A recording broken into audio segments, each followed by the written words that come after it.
Et c'est la dernière partie de Culture Média avec notre invité, le scénariste et romancier Olivier Adam.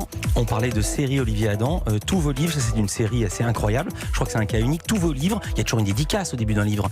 Ils sont tous dédicacés à la même personne. Elle s'appelle Karine, c'est qui ? C'est ma compagne. C'est ma première lectrice. Et d'ailleurs, elle est elle-même romancière, elle s'appelle Karine Rasset, publie des livres aussi chez Flammarion. Et rien ne sort de la maison sans que l'un ou l'autre ait lu, validé, l'imprimatur. Voilà. Et donner ses conseils, ses avis. On écrit chacun nos livres, mais ensemble quand même. C'est la saison des prix littéraires. Vous suivez ça encore ou plus du tout ? Je veux pas la suivre. Je suis nominé sur aucun prix. Ouais. Donc, non, mais je vais faire ma mauvaise tête. Je veux dire, j'en ai rien à foutre. non, mais combien de fois vous avez été... On disait ça va être le prochain Goncourt. J'ai été finaliste du Goncourt 2 fois. Je suis même le recordman de tours de scrutin pour décider que je l'ai pas. C'est vrai. 14 tours contre Gilles Leroy à l'époque. C'était l'époque d'À l'abri de rien. Ouais. Oui, mais ça, non, maintenant je vais suivre parce que par exemple, on me dit que Jean-Paul Dubois est un des favoris du prix. Et c'est un auteur qui a été très très important dans mon parcours et qui l'est toujours. Donc je vais suivre. Puis il y a aussi des auteurs, il y a un premier roman de Victor Gestin qui s'appelle La Chaleur, qui est formidable et qui est aussi sur des listes. Donc je vais suivre par amitié ou admiration parce que j'ai très envie que ces auteurs-là remportent ces prix. Mais dans le livre, vous êtes caustique envers le petit milieu littéraire. Bah oui, c'est un milieu dont on peut rire aussi, où il y a beaucoup d'entre-soi, beaucoup de collusions, beaucoup de coups bas, mais comme tous les milieux, j'imagine. Simplement, c'est vrai qu'on a l'impression là que la littérature française, ça fait plus rêver grand monde. C'est peut-être justement l'attrait des séries qui sont une grande concurrence. Donc il y a une espèce d'hystérisation où tout le monde est plus sur ses égards, ça balance dans tous les coins, ça se fait des coups de chausse-trappe. Et puis il y a aussi une manière, comme c'est un tout petit milieu, et puis plus grand monde, il y a une manière de se gonfler d'importance, voilà. D'être plus que ce qu'on est. Donc forcément il y a un petit côté ridicule, quoi. Quel rapport vous entretenez avec la critique ? Comme une rentrée littéraire, comme disait Bachung, c'est des baisers, un coup de latte. Voilà, un coup de latte, des baisers. Donc un jour, je suis très content de la critique. Ouais. Et puis le lendemain, je les déteste, quoi. Mais dans Les Lisières, le livre vend 140 000 exemplaires, vous les aviez triés, donc après ils se vengent. Oui, mais c'est par exemple, c'est toujours, il y a des émissions à la radio où des critiques se déchaînent sur des auteurs, et c'est vrai que... voilà, je peux le dire, c'était Le Masque et la Plume, ils ont trouvé votre dernier bouquin dépressif, ennuyeux, sale et même pathétique. Voilà, j'arrête là, vous l'avez pris comment ?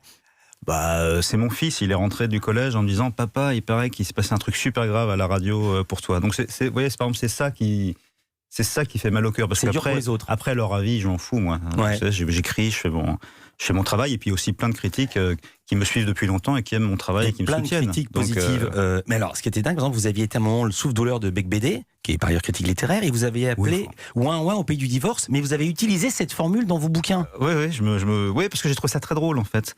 J'ai trouvé ça très drôle qui se moque de moi sur ma capacité à toujours tout voir en noir, à imaginer, dès que je rencontre quelqu'un, qu'il a vécu des trucs horribles, alors que ça se trouve, la personne va très bien. Et puis, d'ailleurs, une fois, il avait fait un faux pitch d'un de mes romans. Il avait imaginé ce que pourrait être le pitch de mon prochain roman. Alors je me souviens plus, mais c'était hilarant parce que c'était forcément une femme battue dans un HLM sans boulot, qui rencontrait un migrant qui lui-même n'avait plus de jambes, etc. Il se foutait de ma gueule royalement. J'ai trouvé ça vraiment marrant, en fait. C'est dit, pour être parodié, il faut déjà avoir du style. On peut parodier Marguerite Duras, on peut pas parodier tout le monde. C'est pour ça que j'en voudrais jamais à quelqu'un comme Frédéric Becbédé qui fait ça avec de l'esprit et qui aime pas forcément ce que je fais, mais c'est aussi une forme de reconnaissance qu'on s'intéresse à mon travail de cette manière-là et qu'on puisse le caractériser. Et en tant qu'auteur, vous avez été un des premiers romanciers à vous intéresser à ce qu'on appelle maintenant la France des ronds-points. Oui. C'était vous le premier, vous avez eu raison trop tôt ?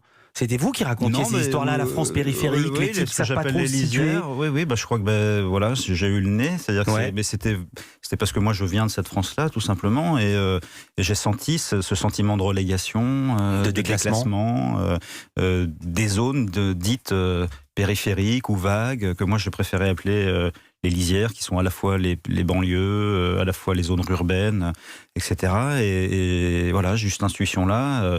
Mais en même temps, ça fait, entre guillemets, ça semait des petits, parce qu'il y a plein d'autres écrivains qui travaillent maintenant sur ce sujet. Et puis Houellebecq dans Sérotonine. On dit, tiens, Houellebecq a annoncé les Gilets jaunes, mais on aurait pu dire qu'Olivier Adam l'avait fait 10 ou 15 ans avant. En 2012, si vous voulez les lisières, il y a les Gilets jaunes déjà devant. Exactement, ça, je l'ai lu. Une question, Les Quatre coins du cœur, vous savez ce que c'est ? C'est un roman posthume de Sagan qui a été retrouvé. Qu'est-ce que ça vous inspire ? Je vais aller en librairie le lire tout de suite. Ouais, moi, je suis un grand fan de Françoise Sagan et savoir qu'il y a un livre que je n'ai pas encore lu qui existe, même si c'est un inachevé, ça me passionne, même si c'est un fond de tiroir, ça me passionne.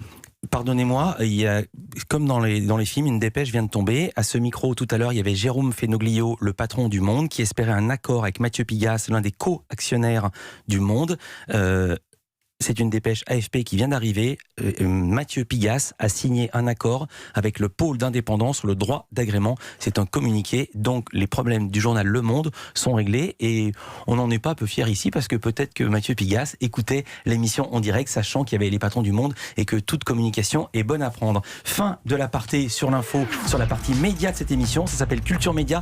La partie culture, c'était vous, Olivier Adam, une partie de badminton.